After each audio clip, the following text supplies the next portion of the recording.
everyone! I'm here sa office kay ongoing pa sila dito and then na-cover naman ako. Namo ni Kyle, kauban ako akong batos sa Footajorn here sa Gateway. Naka-cover na miss, enough na siya to tell the story, to convey, to tell the people. So padayon sila dito. Naka-stay naman mi dito for 2 hours tapin, so na-cover na siya namo. So, nibalik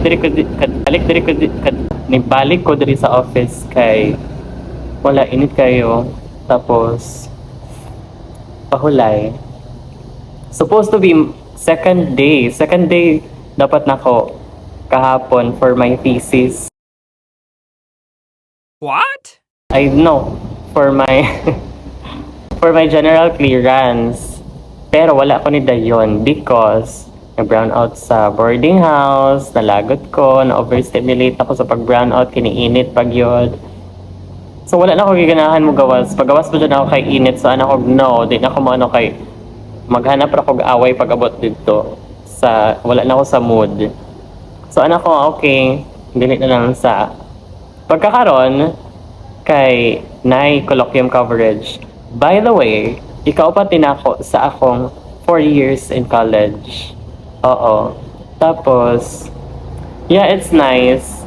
Somehow sad kay in a kuan man good in pessimistic perspective. Maybe you can tell nga ay lagi always na lang siya kuan taga-convey, taga-tell sa story but never the one to be covered bitaw. To be kanang makita sa camera, to be the one nga lantawon, to be the one to speak. Pero wala na ako wala kayo na ako gina-allow akong self to delve into that kind of perspective kay syempre ako nagyapon maapektuhan at the end of the day. So akong gihimo kay like kanang the experience nga ako ang trust gisaligan nga mag-cover, di ba? I am there, I am present. I believe in my capacity in leadership and journalism because first thing and foremost, kay I show up, diba? And I am proud to cover them. I am proud nga na nakip na ko, not just nakip na ko ang memories, but nag-deliver kong service to the people.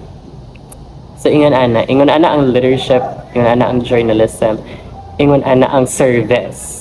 Yes, it is not about ikaw gyud dapat ang makita because leadership is not about you. It is about dapat makita sila.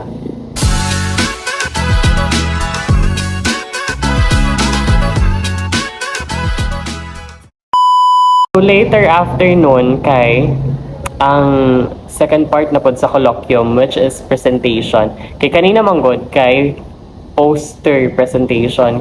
Later 1 p.m. is kato ng silang princess katong discussions inside the auditorium na. So, ano to atong next part.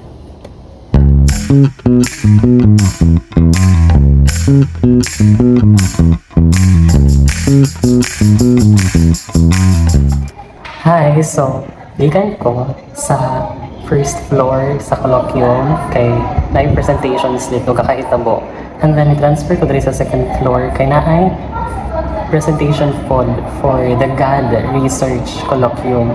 So from there transfer ko here. Wala na ko nakasulod here sa GAD research because gamay limited dito ang room tapos ang agyan sa door diha na ang presentor diha na ang table, so room lang gid siya, next room gid siya na style. So kung gusto ko diha maka-disturb ko kay focus kaayo ang environment bitaw. So wala na ako gisulod akong gihimo kay here sa bintana diri ko naghanap og angle tapos gipaningkamutan na nga maka-take og shot bitaw para at least na ako'y ma-publish. So, inuna na akong gihimo. Probably, hinay akong voice karon sa pag-headset, more headphone. Kay, ginahinayan ako ang boses kay mas mahadlok nga mo mukuan sa window. Pero, gabi man na ilang room. So mo to, medyo heavy ang sa afternoon kay daghan room.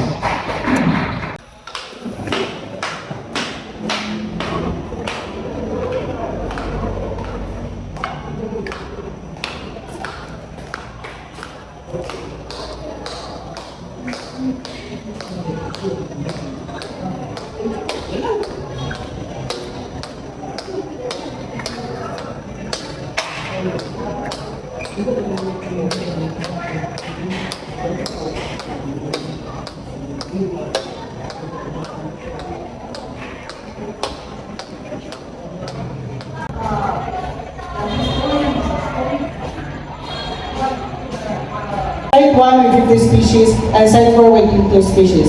So noteworthy in this study is that the new 21 community awareness and participation as well as the collaboration of multi-stakeholders.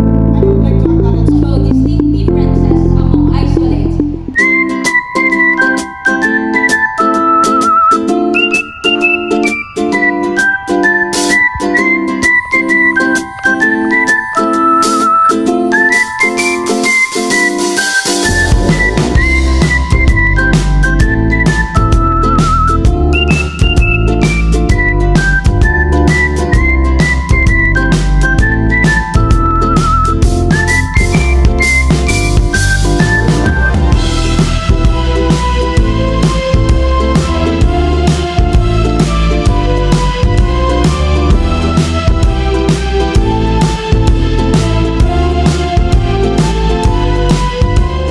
Hi everyone, so anaata karon sa Fulbright because naay office diri sa naay alumni na diri nag-set up ang alumni for general clearance.